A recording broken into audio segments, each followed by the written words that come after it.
Petrovla, although new, was built around a bunch of smaller towns. The old town of Yegersido is home to mostly white people and has a pink Thunderbolt 1003A that is the pride of the town as it has been modded to play music. The old town of Horigia is home to all Mexican people and is home to an yellow Aus 115 that was heard doing a fire call earlier. It replaced a 1940 Model A which now was moved to a beach nearby where it serves as a tsunami siren. We now go back to the high school. The bus pulls up to the building to the side of the high school. Nicole exits the bus shaking it a little. She walks up to the entrance nervously. The school looks like East Side High from that movie Freddie Mercury was in. You know which one I'm talking about, but a lot nicer and less hellish. But not all smiles. Off the bat Nicole faces her first bully, Ruby.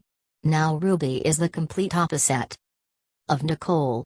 She has an ash skin tone, she comes from a rich family, she is the most popular girl around Petroville, Shiz is not into sirens as Nicole is, and she is a goth. Ruby walks right up to Nicole, who is minding her own thing playing a game of brick on her old iPod. "Yo freak, who the hell are you?" Ruby savagely asks. Nicole responds, puzzled out of her mind, do why you need something? What? No, freaky nerd, and what kind of garbage shirt is that? LOL. Ruby saws as she points to Nicole's shirt. It's my Thunderbolt siren emotioned shirt made by Broken Solar Panel. A kind of popular siren YouTuber. Nicole happily answered. Broken Solar Panel? Probably some kid, huh? What a loser you are. Ruby savagely says and then shoves Nicole to the concrete floor, adding a dent to the corner of her iPod. See you later, loser. And then Ruby walks away alleging with some other girls. Nicole is now laying on her side as she looks at her old iPod. She notices the dent in the corner of her old iPod. She tears up a little looking at it still on the floor. Nicole then gets up with a little blood on her elbow. Some kinds start laughing at her again. This time Nicole notices why. She notices that when she fell her pants came partly down, showing part of her butt. Nicole, as fast as she can, pulls her jeans back up to quickly hide her brown butt. Crying, she runs inside embarrassed. The school hallway is a long hallway with a dark green tiled floor. The hallway lights are as orange as a sodium lamp. The lockers are a badged color. Looks something right from your high school if you are over 50. There are other students scattered about in the hall, blissfully unaware of what happened outside. I think I can manage, Nicole sobbed nervously, trying to get past what happened outside. And now where do I get my schedule? Nicole asked herself. A random teenage boy pointed towards the door who happened to hear Nicole. Thanks, Nicole replied. No problem. The boy replied. In the direction the boy painted there was a door that said Student Relations. Nicole heads in to hear the hum of a metal desk fan. There was a plump old woman at the desk on a computer running Windows 7 Professional. Are you here for your schedule? The old woman asked. Yay. Nicole hesitantly replied. The woman nodded in acknowledgement. What's your name, honey? The old woman said happily. Nicole Delgado. Nicole replied. The old woman entered her name on the computer and clicked a few things at. A laser printer started to beam the ink onto a paper that would be Nicole's schedule. Eventually the printer finishes printing. Nicole picks up the sheet of paper, examining the schedule. Period 1 is English, period 2 is quantitative reasoning, period 3 is lunch, which has you would imagine would be paradise of food-loving siren girl like Nicole, period 4 is biology, and period 5 was speak-a-led. You see, aside from all the other shit Nicole has dealt with and still is, she has 4 notable mental and physical conditions. She has medium functioning autism, which affects her cognitivity. Fun fact: autism is ranked in 2 different ways. There is high function, which is level where it has lower amount of effect in a day-to-day life, and there is low functioning where it's the complete opposite of high functioning. Nicole is in the middle of these two. She also suffers from auditory processing disorder, She has social problems, which explains why she is introverted, and asthma. Anyways, back to the story. Thanks, Nicole simply replies. She heads to room 408, the English classroom of choice. Nicole enters, and to her surprise it was sorta peaceful for a high school. There's a girl dressed like a kawaii in the corner taking selfies, some boys talking near the teacher's desk, and some others scattered about. Nicole is standing there and eventually finds a desk. Now what? She asks herself. But as she was getting settled, the annoying little shits arrive, Ruby and her friends. Nicole sees them and tries to make herself unnoticeable as possible, and it kind of works. But some of Ruby's friends just gave her weird looks. Nicole nervously smiles, trying to look kind. All she was met with was a middle finger from the girl. The teacher eventually arrives and cuts to the chase. I'm Mr. Rickermans, the 9th grade English teacher. Okay, so basically when I point at you, say your name. He points at Ruby. Oh, Ruby, and y'all better respect me, Ruby said. Mr. Rickerman points at other students. Nicole hears the names like Ataro, Hope, Holly, Sam, etc. Eventually Mr. Rickerman points at Nicole. And you? I too am Nicole, she nervously said. Ruby snickers a little, and as the teacher looks away, one of Ruby's friends, Hope, throws a candy bar at Nicole, hitting Nicole on the chest. Nicole, a bit surprised, picks up the candy bar. It said, "You hungry fatty, eat it." Nicole teared up as she took this as a personal insult. 15 minutes into the class, Mr. Rickerman passes out some worksheets. Now let's do some work after my lecture and introductions. This will see if you were listening. Nicole looks at her paper, pulling out her old pink pencil bow that has had its wear from lead over the years and has a TSM 2001 SRNB die-cut sticker on the bottom. Nicole opens the box to get out a sparkly pink pencil, something right out of any girl's early childhood. Nicole studies the sheet of paper and writes down answers to the best of what she heard. She gets up to turn in her paper with no issue. Later in the end of the period, the buzzer rings, signaling the next period is going to start. Everyone, including Nicole, gets up.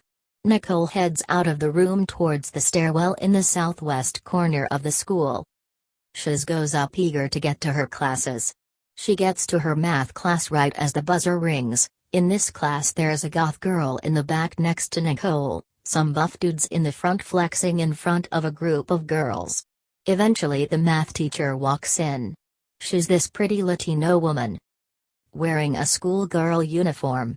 "Alright class, I'm your math teacher, and today to start the year we're going to review some first grade stuff, so pull out your math books." Nicole pulls her math book out and sees all the students before her who have used it as far as back as 2003.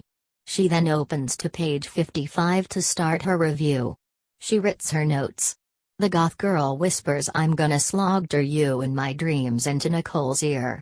Startled shitless, Nicole slaps the girl in the face, making a loud slap noise. The girl escalates it further by attempting to grope Nicole. A fight breaks out between the two. Luckily one of the buff dudes break it up, and that was that. The math teacher in fear called security, who escorted the two out to the office. Now both girls now sitting in front of the dean in the office. "Just sit there. Care to explain what happened here?" the dean asked. "This girl slapped me," said the goth girl. I did not mean to," Nicole shrieked. The dean let the goth girl go and ordered Nicole to stand up and follow him. Nicole complies and she starts to cry. They both eventually arrive at the nurse's office. "Put this girl in the detention uniform," said the dean. The nurse nods and ushers Nicole into a changing room. "Here, put these clothes on," said the nurse. Nicole complies, still sobbing from earlier. Nicole closes the curtains and puts them on, a pair of really old dark blue jeans with one of the back pockets starting to fall off from wear and tear, and a green shirt with yellow on the ends of the sleeves and bottom that says detention on the front in bold letters. Nicole puts them on and looks at herself in the mirror. Just crying. Nicole eventually comes out of the room, and the dean waiting outside the nurse's office escorts Nicole to lunch as she missed most of the period. She is led to a detention area half-walled off from the regular cafeteria, but still connected to the main cafeteria. Nicole, still reddened about the whole ordeal, sits down at the end of the table, and if it were already humiliating enough, she is the only one at detention. She was normally happy when she ate, but today was an exception. Today was a sad day. The other kids were sitting and eating with friends, and Nicole was sitting all alone working on what she was supposed to be working on earlier. She just writes as the seconds turn into minutes, the minutes turn into hours, and eventually she is let free, but is still required to wear that humiliating uniform until the end of the day. Eventually it's time for biology, 2 more periods to go. She gets stopped by the dean, who thinks poor Nicole has learned her lesson and tells her she can go change into her normal clothes. Nicole is a little relieved hearing this. She goes to change and says, "I like these jeans, I think he'll keep him," Nicole says to herself as she puts them into her backpack. And after changing, she proceeds to biology. The science teacher is a chipper dude and loves music, as he has an entire sound system hooked up. Nicole finds a seat. The science teacher starts an introduction lecture on the units and rules, and Nicole listens. A rowdy boy was pulling on Nicole's hair, but Nicole bears the pain, not daring to get into trouble again. She calmly writes notes and ignores the boy.